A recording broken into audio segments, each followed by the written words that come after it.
I just saw Thor Love and Thunder and I revisited Thor Ragnarok, so allow me to share my thoughts on both films. I saw Thor Ragnarok when it came out. I didn't make a review of it on this channel. I did mention it briefly in one of my best of the year lists. I might appear kind of dismissive of it, but that's because I had a million other movies to cover in that video.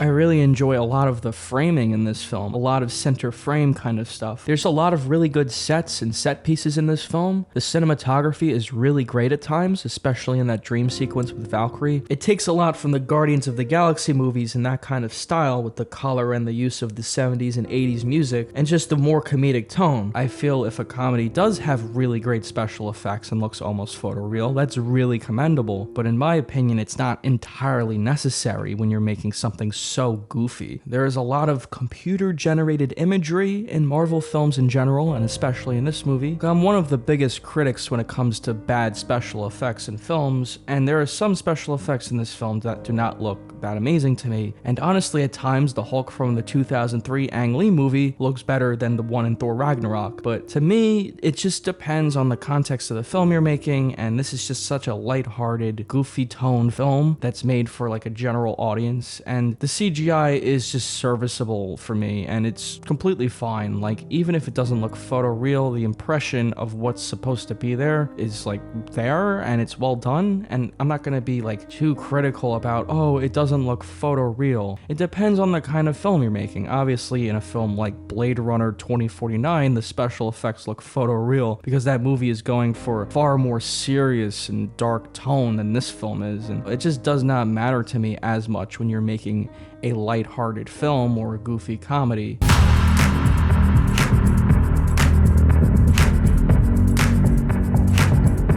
I feel they do a lot to humanize Thor in this film and make him a far more relatable and likable character. He's getting beat up a lot, and he's not quite held on the same pedestal as he is in the previous movies. He goes from heroic to bumbling, and Chris Hemsworth is able to play all of these different things at once. When it comes to Loki, he is basically one of the best characters. Tom Hiddleston brings a lot to that part, and what makes him interesting is you never know whether to trust him or not. You never know when he's going to betray Thor. When I first saw the film, I didn't even pick up on the fact that Loki was scared of Hulk because of that scene in Avengers where he gets slammed to the ground. But then they really make it clear when Hulk does the same thing to Thor. Oh yeah, I made that connection. A really good addition to this movie was the character of Hulk. This is basically the best the Hulk has ever been in one of these movies. He's even better in this movie than he is in his own films. He plays off Thor really well. There are a lot of characters and references to the MCU in this movie, and the way they incorporate all these different characters worked in the movie really well. Thor, Loki, Hulk, Valkyrie, Hela, Grandmaster, Heimdall, Karl Urban as the Executioner, Odin, Doctor Strange, Korg, the Stan Lee cameo. One part of the film I wasn't such a huge fan of was Cate Blanchett's character, and I did not think she was bad. She is kind of just an average villain for me in terms of her motivation and the writing of the character. I do really like the look and parts of the performance, but I feel she's a bit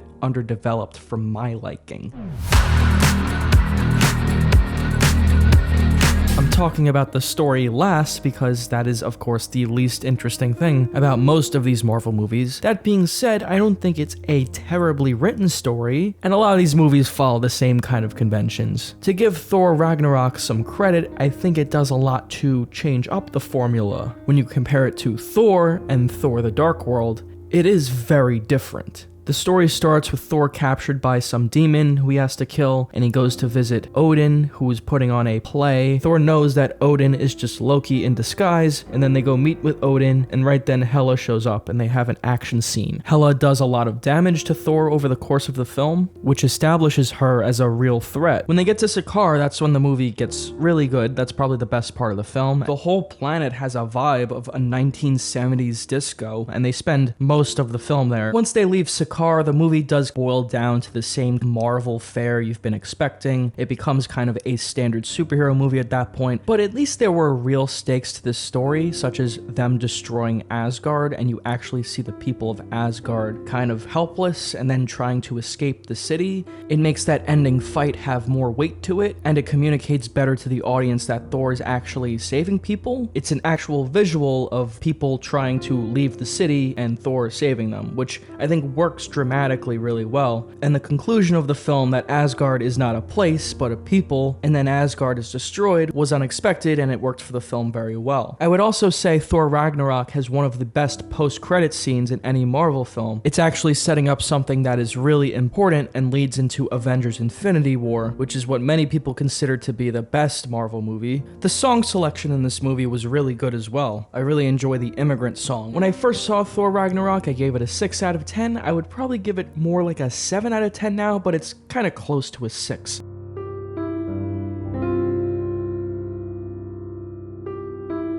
And there has been a lot of mixed opinions on this film. Well, actually, it's only mixed if you look on Twitter. That's why I'm here, to dictate to you if this is a good film or not. And you can go back to any one of my other Marvel videos and see that I have pretty consistent opinions on these things. While the first 2 Thor movies might have a couple of good scenes on their own, for the most part, they're kind of boring movies. I do like some of the early Marvel Cinematic Universe films, but a lot of them are just kind of bland. I had no interest in revisiting the first 2 Thor movies, and I didn't feel it would actually add anything to my review of Love and Thunder or Ragnarok. Thor Love and Thunder is a comedy. I did not take this film seriously at all. I saw the film opening night on Thursday, and there were also people in the crowd laughing, so I was not the only one who found the film funny. There's some jokes that I didn't laugh at, but I don't need to go down a list of every single joke that I liked. Compared to Ragnarok, there is not as much interesting stuff going on in the story. It feels far more basic. The characters aren't doing as much, in my opinion, and there aren't as many characters as there were in Ragnarok. That film felt packed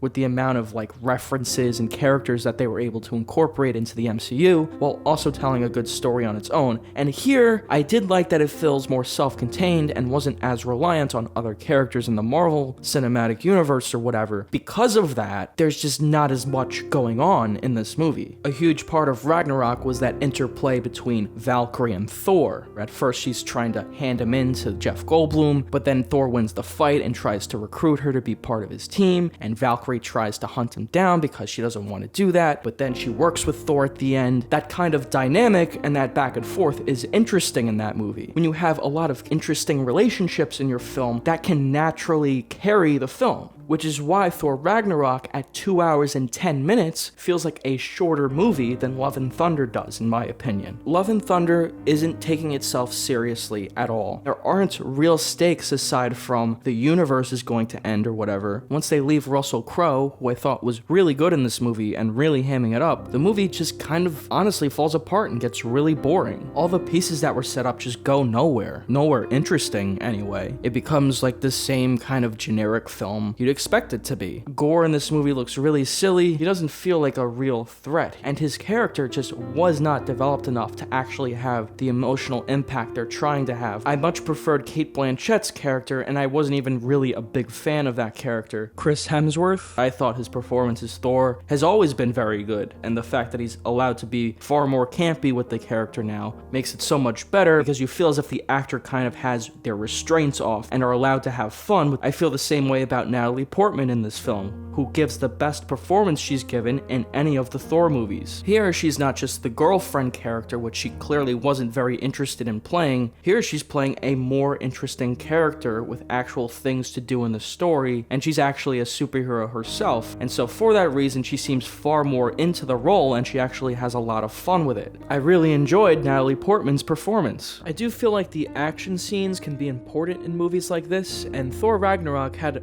a few notable action sequences in it that I thought were really cool. The end fight of the film where they're playing Immigrant Song, the action scene where Loki, Hela, and Thor are traveling through the Bifrost, that was really cool. And while Thor Love and Thunder had some moments that I thought were kind of neat, such as that black and white sequence toward the end, the scene where Christian Bale invades New Asgard at night, I didn't really enjoy that sequence at all. It was just dark and muddy cinematography. The only stakes the story really had were the kids being a part of it, the The child acting was bad, and nothing ever happened to any of them, so there really was no tension because I knew nothing was going to happen to them the whole movie, because this is a Disney film marketed to children, so they're obviously not going to kill children in it. Christian Bale tries to scare them when he eats a CGI snake or something, but those characters were such a big part of this story that it kind of took away from some of the other things that were going on. As a kid, I didn't really care if there were child characters in the movie or not. That did not make the movie better or more relatable to me. I think most kids just gravitate toward the hero of the film. They don't care if they're an adult or not. To some extent, the kids watching this movie are looking up to Thor, and I don't know why that has to literally be in the movie. Obviously, in a film like Boy or Jojo Rabbit or Hunt for the Wilder People, the child characters are so much more integral to the story, and they're actually good actors in those movies, which is very freaking rare. Oh yeah, Valkyrie now is just running New Asgard and playing politician. It didn't really go anywhere. She has all this dialogue about going to Valhalla or whatever. Oh wow, her hand grenade is actually a speaker. Yeah, this scene is really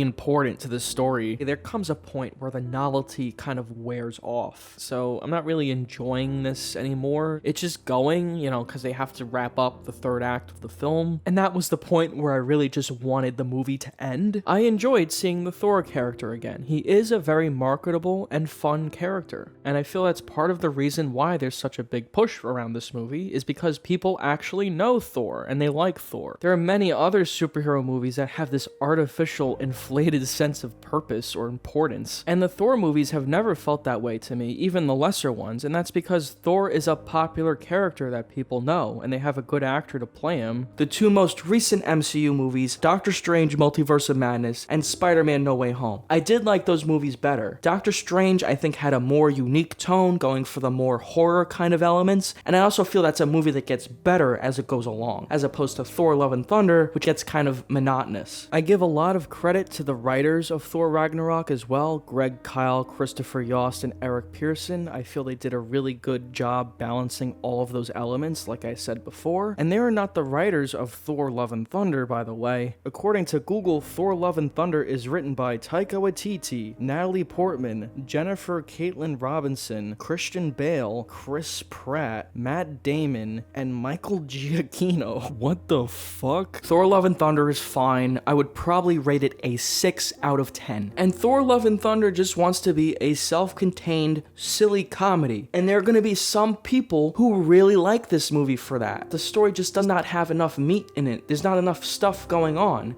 And it does feel kind of like an early draft of a script. Whereas Ragnarok was so much more dense and complex. And this film feels kind of hollow, and I wish it was just a little bit shorter. Maybe if it was 90 minutes or 100 minutes, I would have liked it a little more. Thank you so much for watching. Bye bye, Mofo.